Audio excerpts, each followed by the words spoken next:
Stock prices move up and down and up and down, and it is this price movement that motivates people to trade stocks and CFDs.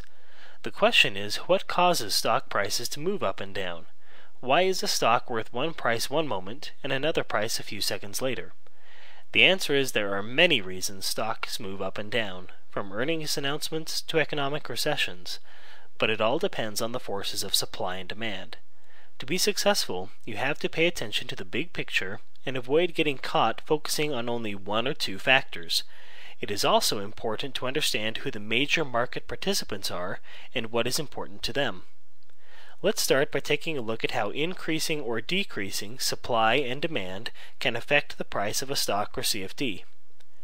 Increasing demand for a stock or CFD increases the value of that stock or CFD. Looking at the supply and demand chart here, you can see that as demand increases, the demand curve moves farther and farther to the right on the chart. As it moves farther and farther right, the point at which the demand curve crosses the supply curve also moves higher and higher. This tells you that increasing demand for a stock or CFD increases the value of that stock or CFD.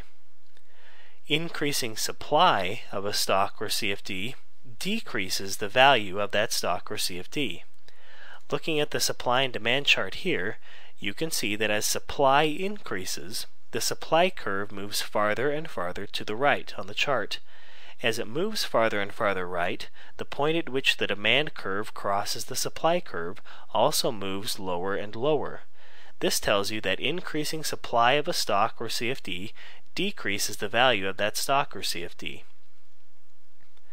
Decreasing demand for a stock or CFD decreases the value of that stock or CFD. Looking at the supply and demand chart here, you can see that as demand decreases, the demand curve moves farther and farther to the left of the chart. As it moves farther and farther left, the point at which the demand curve crosses the supply curve also moves lower and lower. This tells you that decreasing demand for a stock or CFD decreases the value of that stock or CFD. Decreasing supply of a stock or CFD increases the value of that stock or CFD. Looking at the supply and demand chart here, you can see that as supply decreases, the supply curve moves farther and farther to the left on the chart. As it moves farther and farther left, the point at which the demand curve crosses the supply curve also moves higher and higher. This tells you that decreasing supply of a stock or CFD increases the value of that stock or CFD. Let's now take a look at who the major market participants are and what is important to them. The stock and CFD markets bring many different groups and people together in one place to trade, and each one affects the forces of supply and demand. However, while these different groups and people may be coming to the same place to trade, no two market participants are exactly alike. Each market participant has a personal agenda and individual set of needs to consider when trading. For the purposes of this discussion, we will divide the major market participants into two major groups: institutional investors and individual investors. Institutional investors are large professional investors who typically control huge sums of money. This group consists of mutual funds, hedge funds, pension funds, and so on. This is the group you should focus on when determining how you believe supply and demand will change in the future. Individual investors are people like you who may trade stocks and CFDs for a living, or may just be trading stocks and CFDs on the side to boost their income and net worth. This group need not play a significant role in your analysis. Institutional investors drive the markets.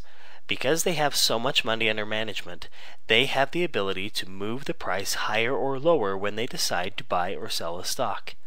As you can imagine, a trader who is looking to buy 1 million shares will drive prices more than a trader who is looking to buy 100 shares. If you know what these institutional traders are watching when they make their trading decisions, you can watch the same things and get a pretty good idea of what they might do next. Generally speaking, you should watch the following factors most closely: earnings and other company fundamentals, such as return on equity and the price-to-book ratio; dividends, or the cash payments made to shareholders based on the number of shares owed; economic announcements, such as interest rate statements and gross domestic product; and general shifts in market or sector strength, because, as the saying goes, a rising tide floats all boats.